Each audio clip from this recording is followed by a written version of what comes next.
So now we are going to discuss in this video about magnetic field in different conductors. Like first we will discuss about a straight conductor, then after we will discuss about circular loop, then after solenoid. So let's start straight carrying conductor. Okay, इसमें क्या बात करना है हमें, देखो जैसे ये activity perform भी कर रखी है, तुम्हें दिखाई भी दे रहा होगा। यहाँ पे एक कार्डबोर्ड शीट लिया है, इस कार्डबोर्ड शीट के ऊपर आयरन के ग्रेनुअल्स डाल दिए हैं। ठीक है, आयरन के ग्रेनुअल्स क्यों डाले हैं, देखो बिना आयरन के ग्रेनुअल्स के भी वो मैग्नेटिक फील्ड यहाँ पे फॉर्म करेगा। ठीक है, बट तुम्हें तो देखना है ना रियली, तो एक्सपेरिमेंट हम परफॉर्म क्यों करते हैं कि हम कुछ थ्योरी हमने दी है वो प्रूफ करके दिखा दे। तो ये प्रूफ करके दिखाने के लिए यहाँ पे इन्होंने ग्रेनुअल्स डाल दिए। जैसे ही इसके अंदर करंट पास होगा, करंट कैसे मूव कर रहा है इसके अंदर, पॉजिटिव टू नेगेटिव मूव कर रहा है। ठीक है, अब तुम यहाँ पे कौन सा रूल लगाओगे, अभी हमने लास्ट वीडियो में सीखा था राइट हैंड थंब रूल। ठीक है, थंब रूल, इस थंब रूल को किसने दिया ये याद रखना, मैक्सवेल ने। तो यहाँ पे तुम अपना थंब रखोगे, जैसे ही तुम यहाँ पे अपना थंब रखोगे राइट हैंड का, तो तुम्हारा जो फोर फिंगर है, ठीक है, वो फोर फिंगर किस तरफ रोटेट करेगा, इस तरफ रोटेट कर जाए। ठीक है, इस तरफ करेगा, इस तरफ कर। तो तुम देख सकते हो यहाँ पे इन सब का एरो का डायरेक्शन क्या है, इस तरफ। ठीक है, अगर तुम्हें इसका डायरेक्शन चेंज करना है, ठीक, तो तुम्हें क्या चेंज करना पड़ेगा, डायरेक्शन ऑफ द करंट। ठीक है, करना नहीं पड़ेगा, हमने किया तो हमें ये मिला। ठीक है, और ये मिला तो हमने प्रपोज कर दिया, जिसके बाद हम पढ़ते आ रहे हैं कि yes, if we want to change the direction of magnetic field then we have to change the direction of current as well, because magnetic effect is produce when we pass the current in the circuit। तो ये बात रही straight conductor की। ठीक है, straight conductor पास करेंगे, magnetic field कैसे बनेगी, कोसेंट्रिक सर्कल्स बनेंगे। कोसेंट्रिक सर्कल्स का मतलब क्या होता है, ऐसे सर्कल जिनका जिनका सेंटर क्या हो, same. For circle 1 the centre is same, for circle 2 the centre is same, and for circle 3 the centre is same. But here is the question, किस पे सबसे ज़्यादा मैग्नेटिक स्ट्रेंथ होगा, किस सर्कल पे, तो उस सर्कल पे सबसे ज़्यादा मैग्नेटिक स्ट्रेंथ होगा जिसका रेडियस सबसे कम होगा। Less means strength is inversely proportional to radius. इसका मतलब कि किसी सर्कल पे भी नहीं हो सकता। हाँ, सबसे ज़्यादा कहाँ पे होगा, वायर के खुद, मतलब ऑन द वायर, वायर के ऊपर ही मैग्नेटिक स्ट्रेंथ सबसे ज़्यादा होगा। लेकिन अगर हम सर्कल में बात करें तो सबसे ज़्यादा मैग्नेटिक स्ट्रेंथ इस फर्स्ट वाले का होगा एज कंपेयर टू सेकेंड वाला और थर्ड वाला। ठीक है, नेक्स्ट मूव करते हैं अब। तो यहाँ हमने देखा मैग्नेटिक स्ट्रेंथ को बढ़ाने के लिए हमें क्या करना पड़ेगा, रेडियस को कम करना पड़ेगा, साथ में करंट को इंक्रीज करना पड़ेगा। और राइट हैंड थंब रूल का यहाँ पे यूज़ करते हुए मैग्नेटिक फील्ड की वैल्यू डायरेक्शन कैसे निकाली, इस तरफ, बिकॉज करंट का डायरेक्शन कौन शो करता है, thumb, that's why the forefinger shows the direction of magnetic field। Now we are heading towards circular loop। Okay, how circular loop is different from a straight carrying conductor, let's talk about it। Okay, so straight carrying conductor क्या था, सिर्फ vertical एक wire था। ठीक है, चाहे उस vertical wire को तुम ऐसे पढ़ लो या हॉरिजॉन्टल करके पढ़ लो। ठीक है, था क्या, स्ट्रेट था। अब इसी स्ट्रेट को हमें क्या करना है, इसको सर्कुलर लूप देना है। ठीक है कुछ नहीं, उसी स्ट्रेट को हमें सर्कल बना देना। तो तुम यहाँ पे डायग्राम में क्लियरली देख सकते हो, इस स्ट्रेट कैरिंग कंडक्टर को हमने सर्कुलर लूप में, मतलब कि यहाँ पे भी हमने एक कार्डबोर्ड लिया, इस कार्डबोर्ड में हमने 2 छेद किए, उस वाले कार्डबोर्ड में हमने सिर्फ 1 छेद किया था जिसके अंदर से वायर पास कर दिया था। यहाँ पे 2 छेद करेंगे, मतलब एक यहाँ पे भी कर दिया। ठीक है, इसी वायर को अब लेकर के इसी के अंदर हम घुसा देंगे। ठीक है, ऐसे किया यहाँ पे, एक को इस टर्मिनल से कनेक्ट कर दिया और दूसरे एंड को इस टर्मिनल से कनेक्ट कर दिया, बीच में की डाल दिया ताकि हमें जब चेक करना हो तब ऑन करेंगे। ठीक, यहाँ पे भी हमने ग्रेनुअल्स डाल दिया आयरन के। जैसे ही करंट पास करोगे तुम, यहाँ पे पैटर्न बन जाएगा ग्रेनुअल्स का। ठीक है, अब डायरेक्शन कैसे शो करें, वही right hand thumb rule Maxwell वाला यहाँ पे यूज़ करना है। ठीक है, तो right hand thumb rule apply किया यहाँ पे तुम्हारा अंगूठा जाएगा। ठीक है, ये अंगूठा यहाँ पे लगाओगे तुम राइट हैंड का, तो तुम्हारे 4 फिंगर्स इस तरफ जाएंगे। ठीक है, 4 फिंगर्स इस तरफ। हाँ, करंट का डायरेक्शन कहाँ है इसके अंदर, ये देखो, ये है पॉजिटिव टर्मिनल और ये है नेगेटिव टर्मिनल। ये ऐसे जा रहा है current, that's why we put our right thumb here, okay, in the direction of upward, ठीक है, इस डायरेक्शन में हमने अपना थंब रखा। अब यहाँ पे क्या है, करंट का डायरेक्शन डाउनवर्ड है, तुम अपना थंब किस तरफ रखोगे, इस तरफ, तो फोर फिंगर किस तरफ जाएगा, इस तरफ आएगा, ठीक है। लेकिन एक चीज़ तुम देख रहे हो कि दोनों का डायरेक्शन, मतलब यहाँ पे ऑब्वियस सी बात है, यहाँ पे क्लॉकवाइज है और यहाँ पे एंटी क्लॉकवाइज है, बट सेंटर में, इस लूप के सेंटर में लाइन कैसे जा रही है, सीधी जा रही है, देख रहे हैं यहाँ पे, इसकी भी इस तरफ जा रही है, इसकी भी इस तरफ। अगर यहाँ पे एक बंदा यहाँ पर देखे इसको, ठीक है, और एक बंदा इसको यहाँ से देखे, ठीक है, तो ये वाला बंदा क्या बोलेगा, तेरी तरफ लाइन जा रही है, और ये वाला बंदा क्या बोलेगा, मेरी तरफ लाइन आ रही है, ठीक है। अब ये देखो, इसको अच्छे तरीके से हम देखते हैं, वो जो लूप ऐसे करके था, उस लूप को हम थोड़ा सा लिटा देते हैं ताकि अच्छी तरीके से हमें समझ में आ जाए।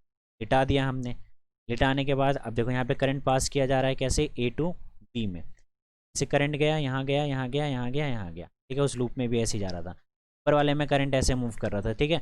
तो डरने वाली बात नहीं है, डायरेक्शन कैसा भी हो, हमें क्या लगाना है, right hand thumb rule, Maxwell वाला, ठीक है। तो यहाँ पे तुम अपना थंब रखोगे, ठीक है, तो तुम्हारा फोर फिंगर किस तरफ मूव कर जाएगा, इस तरफ, ठीक।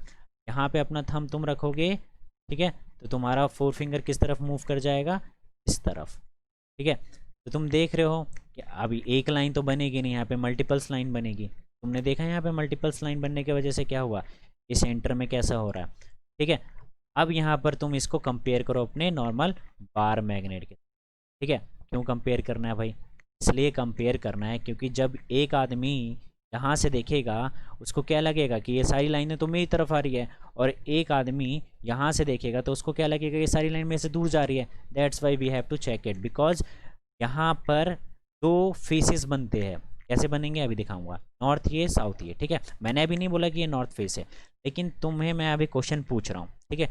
रिमेंबर करो, लास्ट वीडियो में हमने क्या पढ़ा था कि बार मैग्नेट में नॉर्थ टू साउथ डायरेक्शन होता है, मतलब नॉर्थ की तरफ निकलते हैं लाइंस और साउथ की तरफ एक्यूमुलेट होता है। बहुत सारी लाइंस कैसे होती है, ऐसे शो करता है कि साउथ की तरफ एक्यूमुलेट होगा, नॉर्थ की तरफ से निकलेगा।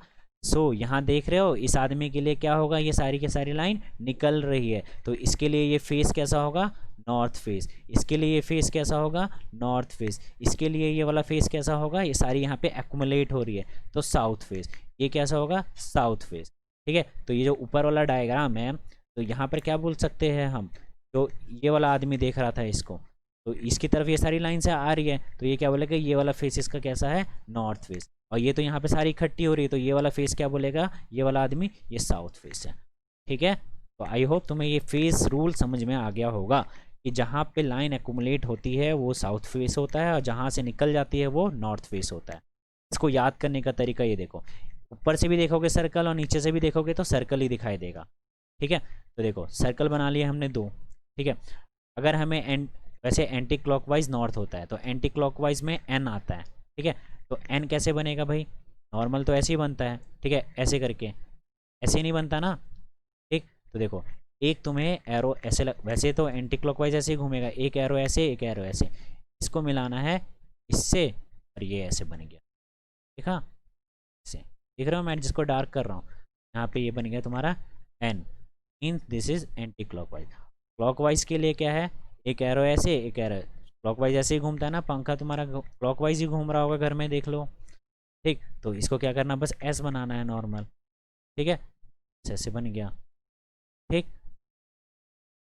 तो यहाँ पे भी हमने फेस रूल सीख लिया। अब यहाँ पे क्वेश्चन पूछा जाता है कि यहाँ पे मैग्नेटिक स्ट्रेंथ सबसे ज़्यादा कहाँ होगा, तो सेम मैग्नेटिक स्ट्रेंथ वहीं पे सबसे ज़्यादा होगा जहाँ पे करंट ज़्यादा होगा।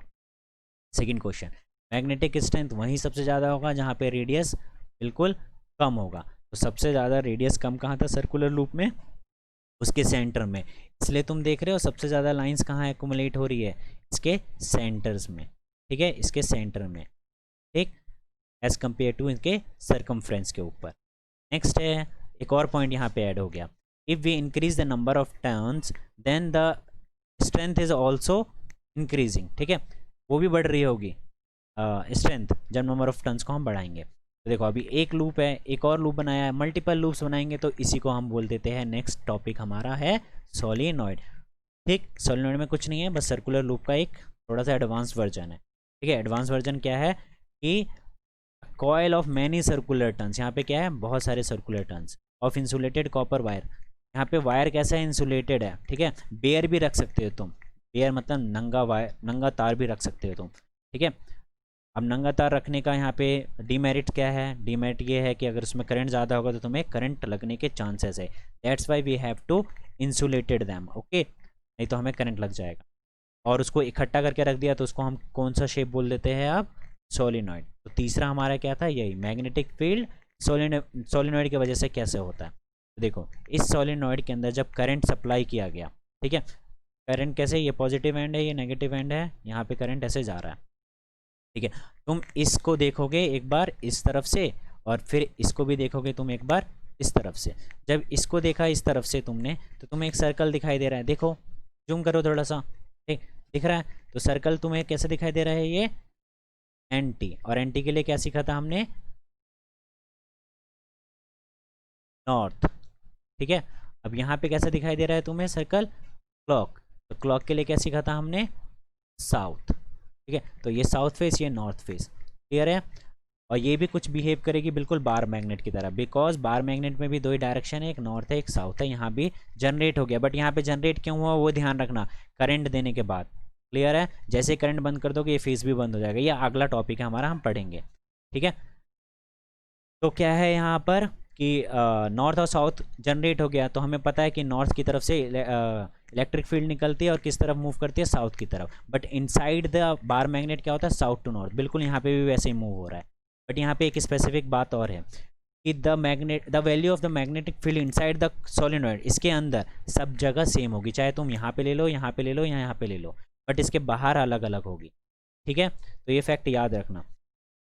पहला है we can use the right hand thumb rule, बाबा है इसके लिए, कौन, मैक्सवेल, सबसे अच्छी चीज़ बता दी उन्होंने डायरेक्शन फाइंड करने का। और स्टेट ने सिर्फ इतना बताया था कि मैग्नेटिक फील्ड प्रोड्यूस होता है, हाँ उनका भी बड़ा योगदान है, लेकिन मैक्सवेल को नहीं भूलना है, बहुत जल्दी पता चल जाता है, ठीक है।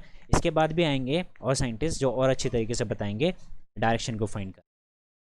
We can draw the pattern of magnetic field lines around the current carrying solenoid, solenoid के अराउंड ये जो डायरेक्शन है हम किससे निकाल सकते हैं, मैक्सवेल के राइट हैंड थंब रूल से, ठीक है। पॉइंट करो करंट का डायरेक्शन में और मैग्नेटिक फील्ड के डायरेक्शन निकाल लो। नेक्स्ट है यहाँ पे देखा हमने सोलिनॉइड में एक एंड पे नॉर्थ पोल एक एंड पे साउथ पोल क्रिएट हो गया, और फील्ड सोलिनॉइड के अंदर कैसी है, पैरेलल है, स्ट्रेट लाइन है और यूनिफॉर्म है, ठीक है। यूनिफॉर्म मतलब एक जैसी है, और वैल्यू कैसी होगी, सब जगह सेम होगी, ठीक है।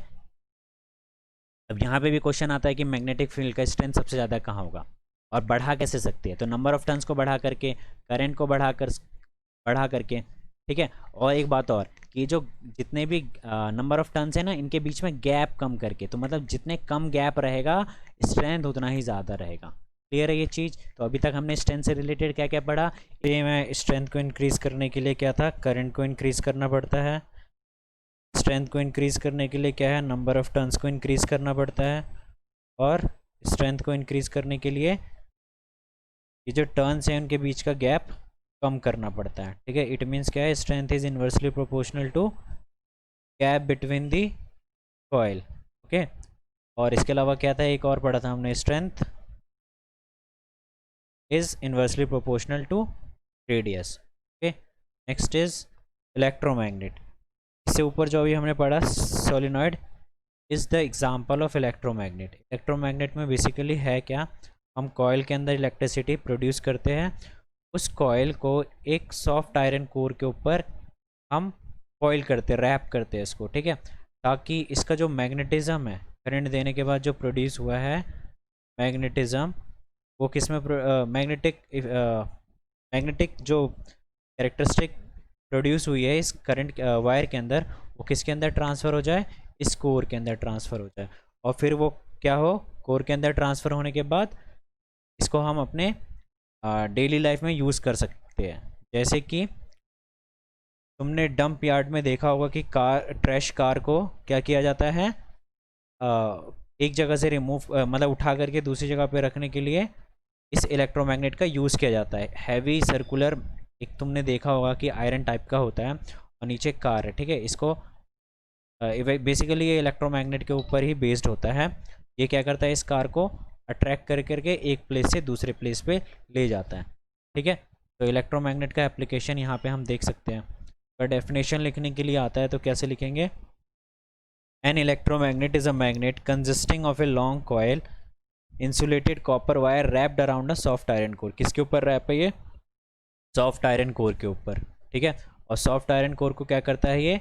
मैग्नेटाइज कर देता है, ठीक, after passing electric through the coil. Okay, so यहाँ पे फैक्ट वाली बात ये है कि वो जो कोर है, ठीक है, आयरन कोर, वो हम कुछ और भी रख सकते हैं, स्टील भी रख सकते हैं, बट स्टील रखने का एक डीमेरिट ये है कि देखो, जब करंट पास करते हैं तो मैग्नेटिक इफेक्ट प्रोड्यूस होता है, वो मैग्नेटिक इफेक्ट कोर को मैग्नेटाइज कर देता है। जैसे ही करंट को ऑफ करोगे तुम, तो मैग्नेटाइज्ड सॉफ्ट आयरन कोर है वो भी बंद हो जाएगा, ठीक है, वो फिर किसी चीज़ को अट्रैक्ट नहीं करेगा। बट स्टील के साथ ऐसा केस नहीं है। जैसे ही हम उसके अंदर इलेक्ट्रिसिटी प्रोड्यूस करते हैं तो मैग्नेटाइज हो जाता है स्टील, और मैग्नेटाइज होने के बाद वो भी अट्रैक्ट करता है। बट करंट जैसे ही ऑफ करेंगे स्टील वाले में, तो क्या होगा कि मैग्नेटिज्म वाला जो प्रॉपर्टी प्रोड्यूस हो जाती है स्टील में, वो ख़त्म नहीं होगी। क्यों? क्योंकि स्टील का ऐसा कैरेक्टरिस्टिक होता ही है, ठीक है, कि उसके अंदर जल्दी से ख़त्म ना हो। और ये बहुत ज़्यादा प्रॉब्लम क्रिएट करेगा अपने को। क्यों? क्योंकि सपोज़ तुम उसी डंप यार्ड में तुम्हारा कॉयल का कोर क्या है? स्टील का है, ठीक है, और तुम अट्रैक्ट कर रहे हो किसी चीज़ को, तुम्हें अब काम, मतलब तुम्हारा काम ख़त्म हो गया, तुमने स्विच ऑफ कर दिया, बट वहाँ पे कुछ आदमी खड़े जिन्होंने ऑर्नामेंट्स पहन रखे, तो वो भी खींचे चले आएंगे उसकी तरफ, ठीक है। तो ये क्या है? प्रॉब्लम क्रिएट करेगा। इसलिए हमें ऐसे कोर यूज़ करने चाहिए जो इलेक्ट्रिसिटी को ऑफ करने के साथ ही मैग्नेटिज्म वाली प्रॉपर्टी भी क्या हो? ख़त्म हो जाए, ठीक है। यहाँ भी हम इसके फैक्टर को इफेक्ट कर सकते हैं, स्ट्रेंथ को। कैसे? सेम, नंबर ऑफ़ टर्न्स को बढ़ा करके, करंट को इंक्रीज़ करके, और गैप को कम करके। जितना गैप कम रहेगा स्ट्रेंथ की वैल्यू उतनी ही ज़्यादा होगी, ठीक है। जैसे कि इसमें तुम देख सकते हो, ये क्या है? एक इंसुलेटेड कॉपर वायर है, ठीक है, ये बेयर है लेकिन, ठीक, और इसको सोलेनॉइड की तरह ही बनाया है। जैसे इसके अंदर करंट पास किया है, इसने क्या करा? इसको अट्रैक्ट कर लिया, ठीक है। बट यहाँ पे अमाउंट ऑफ करंट क्या है? बहुत ही कम। यहाँ पे भी क्या है? दो फेसेस बन रहा है, एक नॉर्थ फेस, एक साउथ फेस, ठीक है। जैसे कि तुम जब इसको यहाँ से देखोगे, ठीक है, तो तुम्हें एक सर्कल दिखाई देगा, और वो सर्कल कैसा होगा? Anti clockwise. देखो यहाँ से, तुम इसको भी यहाँ से देखोगे तो कैसा दिखाई देगा? एक सर्कल, और वो कैसा होगा? क्लॉकवाइज, ठीक है। तो clockwise is for south and anti clockwise is for north, okay. Next is difference between bar magnet and electromagnet. देखो, बार मैग्नेट होता है परमानेंट मैग्नेट, मतलब कि एक बार बन गया तो हज़ारों सालों के बाद भी वो वैसा का वैसा ही रहेगा। स्ट्रक्चर की बात नहीं कर रहा हूँ मैं, प्रॉपर्टीज़ की बात कर रहा हूँ।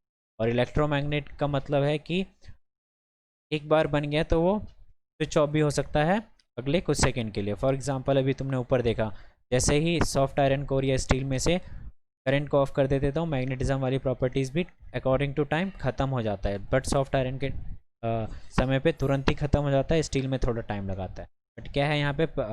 परमानेंट नहीं है ये एक टेम्पररी मैग्नेट है, ठीक है। मैग्नेटिज्म की प्रॉपर्टी जब तक रहेगी जब तक उसके अंदर करंट पास करेगा। बार मैग्नेट क्या होता है? वीक फोर्स ऑफ अट्रैक्शन होता है उनके बीच में। क्यों? क्योंकि यहाँ पे स्ट्रेंथ बढ़ता नहीं है, तो जितना फिक्स पहले होगा उतना ही चलता रहेगा, मेंटेन करके रखेगा अपने फोर्स को, यहाँ पे बढ़े। एक बार फिक्स हो गया कि इसकी वैल्यू, मैग्नेटिज्म की वैल्यू जितनी है उतनी ही रहेगी, ठीक है। और इसके अंदर क्या है? चेंज होती रहेगी। इवन हम इसके अंदर मैग्नेटिक की वैल्यू इंक्रीज कर सकते हैं, ठीक है, और इसके अंदर नहीं कर सकते हैं। फिर क्या है? The strength of permanent magnet can not be change. Permanent magnet का स्ट्रेंथ क्या है? वो भी हम चेंज नहीं कर सकते, वो भी हमेशा कांस्टेंट रहेगा, ठीक है। बट इसके अंदर हम स्ट्रेंथ चेंज कर सकते हैं। कैसे? By increasing the number of turns, by increasing the current and decreasing the gap between the number of turns. Next is bar magnet का पोलैरिटी भी फिक्स रहता है। फॉर एग्जांपल, अगर मैं बार मैग्नेट बनाता हूँ तो हमेशा एक तरफ नॉर्थ और एक तरफ साउथ बनाता हूँ। ये नहीं बोलता कि नॉर्थ इधर चला गया, साउथ इधर चला गया अगले कुछ सेकंड के लिए। बट इलेक्ट्रोमैग्नेट के अंदर ऐसा नहीं है। इलेक्ट्रोमैग्नेट के अंदर तुमने देखा था कि कॉयल के ऊपर एक बार नॉर्थ बनता है, एक बार साउथ। जैसे ही हम पॉजिटिव नेगेटिव को चेंज कर देते हैं तो यहाँ पे नॉर्थ और यहाँ पे साउथ हो जाता है। तो इलेक्ट्रोमैग्नेट का पोलैरिटी हम चेंज कर सकते हैं according to time. Ramayo mentoring make a difference. Subscribe us on YouTube and get free doubt clearing session or notes.